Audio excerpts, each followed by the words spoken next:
Thank you for joining me. My name is Carlos. Today we're going to be reviewing a back, shoulder, and triceps session. And in keeping with a New Year's resolution, it's not so. We're not making any new resolutions. These are very old resolutions to constantly improve and increase and progress on what we do. This is what keeps me engaged in the gym. I understand that there's a vast body of people that are really not that interested in progression. The idea of going to the gym and working out is enough. And so the basic routines, and that's what they do, and they were taught, you do these cables, you do this lift, you do this curl this way, this is what you'll do forever. The notion that if you do 50-pound curls, that one day you would want to try 100-pound curls, somehow doesn't enter in that equation for many people. I guess I'm not talking to those people, or I'm not trying to reach those people. That is not what I am doing. My personal journey, my interest in bodybuilding is to build. Build means increasing. You have one floor, you have one story building. Here you want to put two, you want to put three, you want to continue to build. Not like the Tower of Babel out into outer space, into infinity. No. You want to build what you can build. Have you reached your genetic potential? Have you reached the limits of your mental capacity to push through pain? Really? I don't think so. I don't think any of us, I certainly haven't, have reached that limit. And that's exactly what I'm trying to do. So this year, I don't know why I would start out with the new year. I just did. I topped out with my back rows. With the traditional barbell back row, doing 315 pounds, I've not been able to put on more weight. And I'm stuck at 3 to 4 reps with this power move. So I've decided to incorporate what some would call the pendlay row. Now I posted I posted the lift doing the 3 plates, and it has an extreme amount of body English. It's not parallel to the floor with the top set, because the lower sets, of course, were more strict with the less weight. And so I received some comments that that's not a pendlay row, and I was like, who cares what it's called, right? So I call it a power row. We're going to call it a power row. I may even trademark it and put a registered trademark and everything, because once you put a name on it, you have to abide by a rule. You have to do it the way it's stipulated, or else you're not doing anything, right? Of course not. It's absurd. People put these rules to bind people. It's a way of showing how to do something, and then people worship it, or idealize it as the perfect or the only way of doing things. And of course, for me, it's absolute stupidity. It's just not, it has no basis in reality, really. If you want to do a parallel row, that's fine. If you need to put in some body English when you put on twice the amount of weight, that's what you need to do. So I call it a power row. And it's almost a hybrid between a power clean, where you pick up the bar from the floor and you heave it to your back, to your chest, and a row, because you're pulling with your arms. So this has a great carryover effect for just about every other lift.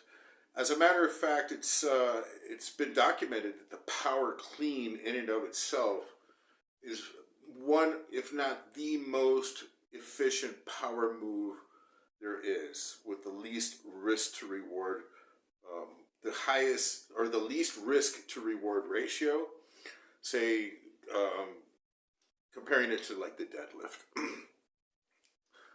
This is all subjective. Some people get a lot more out of the deadlift. Anyways, I'm doing the power row now. So started out with 1 plate, build it up to 2 plates and a half, 3 plates, and then brought it back down to 2. From there, we went and did the military press, the seated military press on the Smith machine. And the output on that exercise, I have never felt so much strength. Really, I haven't. I got up to 200 pounds. My working range, I'm not that strong on the shoulders, is between 135 and 175. My last session was, I topped out at 175 pounds for 6 reps. And today, I went up to 200 pounds and got 9 reps and felt that I just could have kept on going. So I decided to put on 2 plates, which I'd never done on the shoulder press, on the overhead press, and I got 3 reps, and it felt very doable. And I attribute that to the stimulation, the activation I received, that I achieved by doing that power row. So the carryover effect from the power moves to the bodybuilding moves is great. Now, I read a comment this morning, lower the weight. The point is not to put more weight on the bar, and it just got me thinking how backward and how stifling, how stultifying gym culture is for many people, or to many people, what it does to many people. They're taught, lower the weight, do it with quote unquote air quotes, very sarcastic air quotes, do it the proper way. And then, fast forward 35 years, and they're still doing Weighter pyramids, not increasing the weight, spewing this dogma that it's not important to lift, the weight is not important. How can the weight not be important if you're trying to gain strength, buddy? Of course, that is the point. That is the point. But of course, if you do not have a reflective mind, if you can't reason things out, you'll be taught something and you're fine with that forever, and that's just ridiculous. Of course you need to add weight to the bar. No bodybuilder in NPC or IFBB does not strive to lift more than they did before. Why? If the point is not lifting more weight. Of course it is. So easy to deceive people, man. People are just, they love to learn lies and live with them. You want to get strong, you have to lift more weight. The crowd that says that you have to lower the weight, and if you're really sloppy, and if you're trying to do a 1 rep max on the bench press with 1 plate, and you can't even do that, yeah, I'm sure you have to find a base from where to progress so that you can continually add on weight. But you're not going to get really strong by adding reps, just reps. That's a fallacy. Oh, wait till you get to 15 reps until you can add more weight. And you're never going to add weight. You're always going to be stuck here at the bottom. Because to get strong, 1 rep maxes, triples, and 5 reps, that is the formula to get stronger. By lifting extremely heavy weight for you and struggling against it. It's not going to be easy. It's not going to look pretty sometimes. It's going to be a massive struggle until you adapt, until you learn to do it, and then you'll polish it over time. That's what practice does. Nobody, even a child, when he starts to write, handwriting is sloppy until it gets perfected through practice, and this is what you have to do. But you don't perfect lifting heavy weights by practicing with small weights. You have to increase the weight. And so this brings me back to that power row. That power row, it seems to be the ticket to increasing my row from 300 to 400 pounds. I have the desire, it's my personal desire, to back row 400 pounds. And it was not happening with the traditional, bent over, lower the weight slowly, doing the eccentric and concentric. That's a recipe for disaster. These power moves are best left just for concentricity. Just the explosive part. Let the bar go down. It's like doing a power clean or a clean and jerk Olympic and expecting the person to bring it down slowly onto the floor. When they get up here and they're finished with the lift, they throw it down on the floor. You don't concentrate on the eccentric on some moves. On the others, of course. If you're doing a weight that is too light or light enough to not produce that type of stress, then you need to take advantage of the eccentric part. You take advantage of everything. You slow it down because you're just left with the option of a lighter weight. And so you try to maximize the utility of that lighter weight by using all these techniques.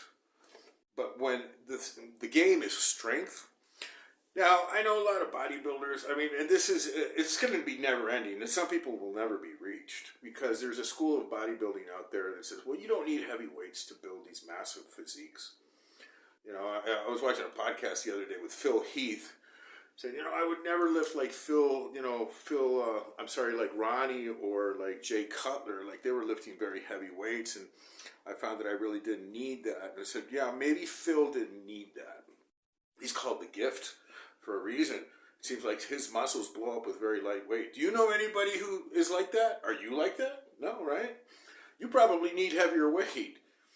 And so the carryover effect, this is what I want to get into. The carryover effect from one strength to another exercise.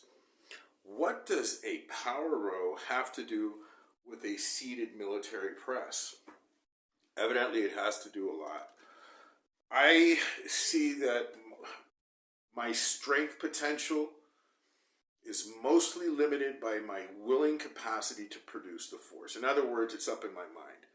The body in an emergency can spaz out, can just be completely infused with adrenaline, go berserker, and lift an inordinate amount of weight in a determined circumstance, in a certain, what I'm looking for if you have a circumstance that demands that type of response, your body will be able to produce it. But you can't do that all the time, or you will not do that all the time. So where's the barrier right there? It's up here. It's in the will to do it. When you do a force move like the barbell row, and you don't do it because this is very limiting. Doing the slow thing is terrible. It's the worst advice that you can give somebody when doing a power move. As a matter of fact, I was reviewing the video when I was at 2.5 plates. I grabbed the bar and I was going to do it like that with the slow, conscientious thing. And I couldn't lift the bar. I couldn't move the bar. It was heavy. 2.5 plates is heavy. Go pick it up like an everyday task. Go and lift up those, 250 pounds over there. Just go ahead and just lift it up. Of course not. It's always going to be a heavy weight. That's a lot of weight, guys. And so when I grabbed the bar, and I was actually fearful. I said, oh, what if I tear a lot? What if I, do this and that? And I'd been preaching in the morning about don't let fear govern your actions. And I'm saying, here I am being governed by fear. And I said, no. Just throw that, idea away. I strapped in and I just hunkered down and I pulled that shit as hard as I could. And it went up really easy. I said, okay, ready for 3 plates. And so it's the activation in the mind. It's like the mind is, okay, just go for it. Do it. Prime yourself, activate properly, get everything in sync and tune, and do it intelligently. Be smart about it. But don't be so ponderous when you're going to go lift that heavy weight, man. It's like getting under a squat. It's okay. Just go down slowly. Oh, man. If you're going down with 4 plates, it'll go boom, and it's going to crush you. You need to brace like it's, your life depends on it.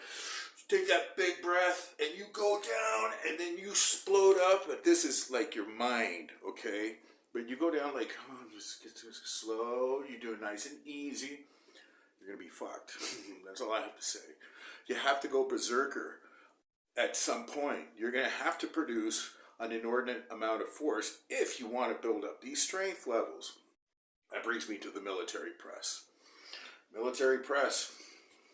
Never done 2 plates. And it was like, yeah, I can see 3 plates one day. I can see the light at the end of the tunnel. What happened? I activated my CNS with that power move. So I use these power moves at the beginning of the workout. I don't do a lot of sets. Maximum 2 working sets. Your top set with the maximum amount of weight, and the back down set or the back off set with maximum amount of reps, which with about 60% of the weight. 70, 60, 50% of the weight. Do maximum amount of reps. And I went and did my other power move, which was the seated military press. After that, we move on and do the accessories. After exhausting or properly stimulating and getting our PRs, increasing our lifting parameters on the most important compound lifts, we go and do our accessories. And for shoulders, flies. Shoulder flies with dumbbells. old school, just regular. You know, sometimes I'll do a cable, but mostly it's just dumbbells. Dumbbells, hold it here for a second, you know, just get the proper range, feel that squeeze on the delts, do the rear delts, same thing. There's some great cable moves. You can do them on the reverse pec deck and all of that. That's great. For now, I'm satisfied with pushing my seated military press PRs up and doing just the proper amount of work with the dumbbells. And then from there, we finished with the triceps. It was great doing this old school. You grab the dumbbell and doing this I don't know what the name of it is. I haven't. I should know, right? In Spanish, they call it copa or cup or something like that. Copa. And so that's what I was doing from 65 pounds, 80, 80. And the stretch and the pump on the long head of the tricep was great. I'm still feeling it today. And finished with the one arm. One arm tricep, one arm tricep, and that was it. I always warm up with 15 minutes of cardio. I use it as a pre-workout. I don't take pre-workout stimulants for my workouts.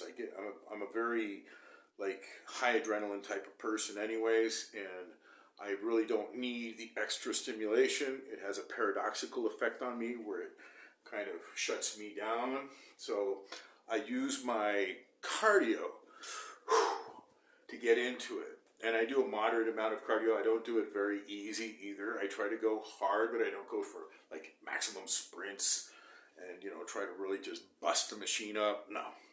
I do a moderate amount, but it does get my breathing in sync. It brings my body temperature up, and then I'm ready to work out. And power moves, then the accessories, and finish off with some pumps.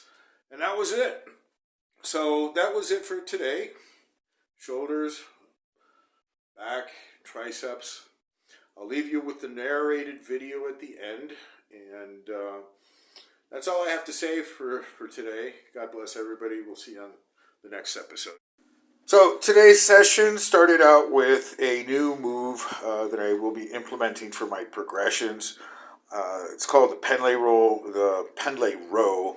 I don't really believe that the name is all that important. It's not a patented or copywritten name, I don't think. It's just a row, for God's sake, a dead stop row. And I find it to be very useful for developing explosive power and also permitting a higher weight progression than the traditional bent over barbell row. I also feel it's a bit safer, although I've never really considered safety into my equation.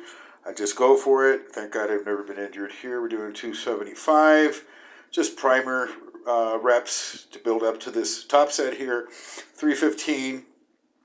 Now, this looks like a hybrid between a power clean and a row, which I guess it would be a power row. And I felt a lot of explosive power doing this. It was a lot of fun.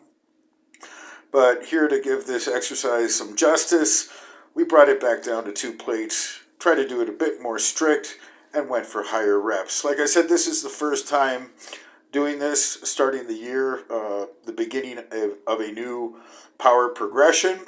And so top set was 4 reps, and this back off set was done with 10 reps. And I will hope to be building on this. Now I've heard, to keep completely parallel to the floor, I find that to be very dangerous when you're getting into the higher weight. It puts a lot of stress on your lower back, and I don't see the need for that. Anyways, here we went to the Smith machine, probably my favorite machine of all. I mean, there's a few favorite machines, but this is, it's the closest thing you're going to get to free weights on a machine, I believe. And the pin just provides the exact range of motion to really nail the delts, and the angle of the bench also. It's practically upright. It looks like it's angled back a little bit, but it is basically about as upright as you can get it without smashing your nose on the way down. So there I started out with 95 pounds. Here we go to 135 pounds. Just getting the range, proper force into the bar, just feeding doing feeder sets as we go up in weight. Here we go up to 175 pounds. And I'm feeling really strong on this at this moment. I realize that I got something going today. It might have been primed due to the previous bent over rows, or the pendlay rows as they call them. Unleashing all that strength on those reps just makes everything else easier, I think. And so here I go for 200 pounds. And while this is not a total PR, it is close to my absolute all-time limit. I haven't done these in a long time.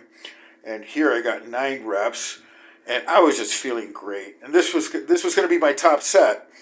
But when I counted out 9 reps, I figured, well, why not go for a little bit more? So I piled on the 2 plates, which I had never done in my life.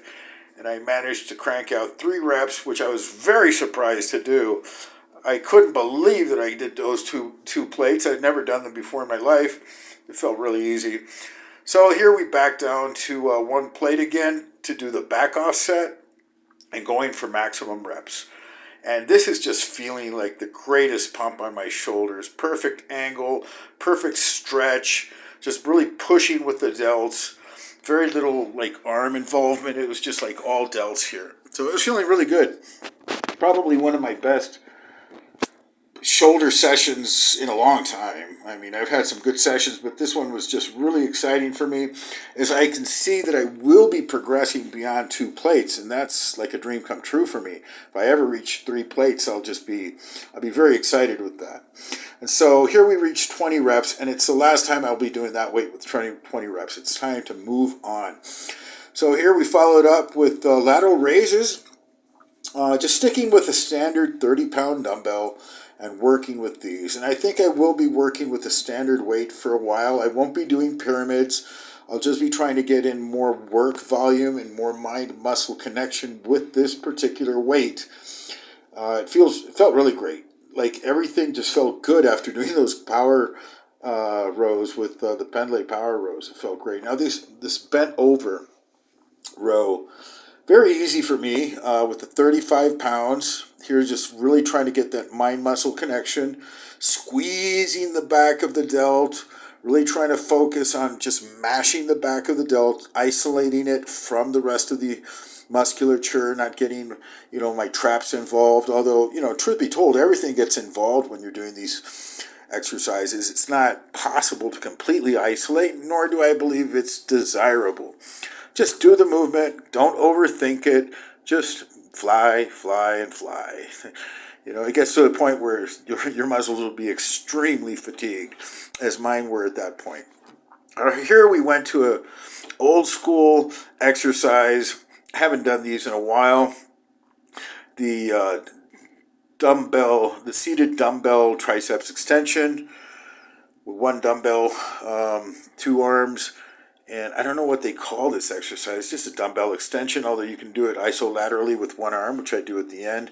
Anyways, this gave me a great pump here. In fact, I'm doing this narration 24 hours after the workout session. My triceps are really, really sore today. And so here I did 3 sets. I just filmed 2. Both of these are with 80-pound dumbbells. My first warm-up set was done with a 65er. And here just getting in an extra set, more reps. And by this time, the long head of the tricep was getting very pumped. It was great. I think I will be including this more, although the seat is very uncomfortable. I'm going to have to find another way of performing these. In the other seat where the guy in black is seated, I tried it on that seat and I was squirming all over the place. It didn't work. So here we finish off the session with a couple of sets of isolateral tricep dumbbell extensions. And this is probably one of the most effective isolation exercises for the triceps. I have worked up to 55 pounders. Here I'm starting the progression again with 30-pound dumbbells. And, it's very workable. It's not heavy at all. But it's just enough to get the muscle to really crank up and work. So this was it. That was last few reps of the session. Felt awesome. I'm looking forward to doing this again and just increasing on those progressions. Can't wait till I hit the Smith military press again. I really want to build up some power with those rows, and that was it today.